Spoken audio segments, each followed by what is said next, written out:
তো বন্ধুরা তেলে জাল হয়ে গেছে, এখন আমি এতে মাছ দেব। তো বন্ধুরা এখন আমি এতে মাছ না অনেক তেলতে যে নাকি ছোটে, এটা ভয় ভয় লাগে না? বাপরে। তো হে বন্ধুরা দেখো মাছ ভাজা চলছে, এখন লাল লাল করে ভেজে নেবো মাছটা। তো হে বন্ধুরা এখন আমি মিক্সিতে দিচ্ছি জিরে, এখানে রয়েছে মরিচ, আদা আদা রসুন আর পেঁয়াজ, এই আমি এখন পিসাই করে নিই। তো আমার মশলা কমপ্লিট, পিসাই করা হয়ে গেছে। এবারে আমি আলু ফ্রাই করে নেব।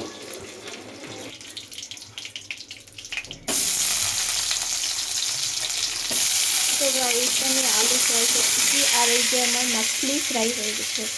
এবার আলু ফ্রাই হয়ে গেলে মশলা ফ্রাই করে তরকারি।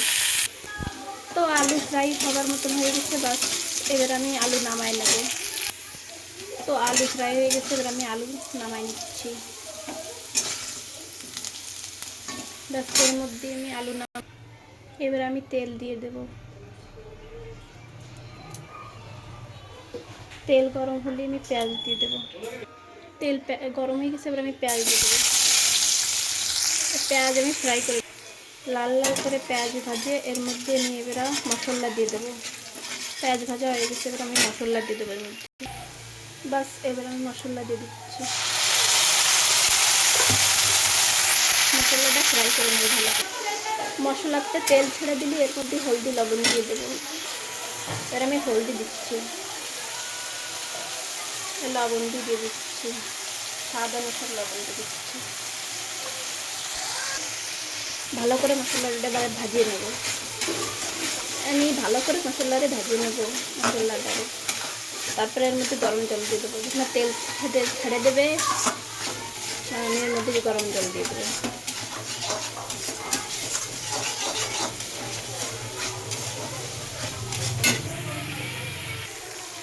তো তেল ছেড়ে দিচ্ছে মশলাটা, এখন আমি এতে গরম জল দিয়ে দেবো। তো আমি এখন এতে গরম জল দিয়ে দিচ্ছি, আমার যে ঠিক লাগে।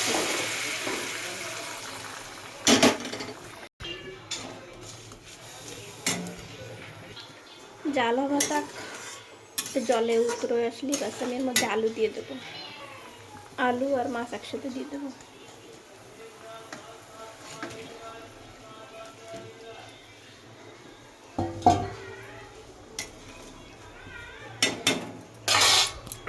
ঢাকা দেবো। এবার একটু ঢাকনাটা সরাই দেই, কি অবস্থা। 10 মিনিট লাগবে। তো 10 মিনিট হয়ে গেছে, এখন আমি ঢাকনা সরালাম। আর এই যে কমপ্লিট মাছের ঝাল কমপ্লিট। এবার আমি নামাবো, ফির খেয়ে আপনাকে বাতাবো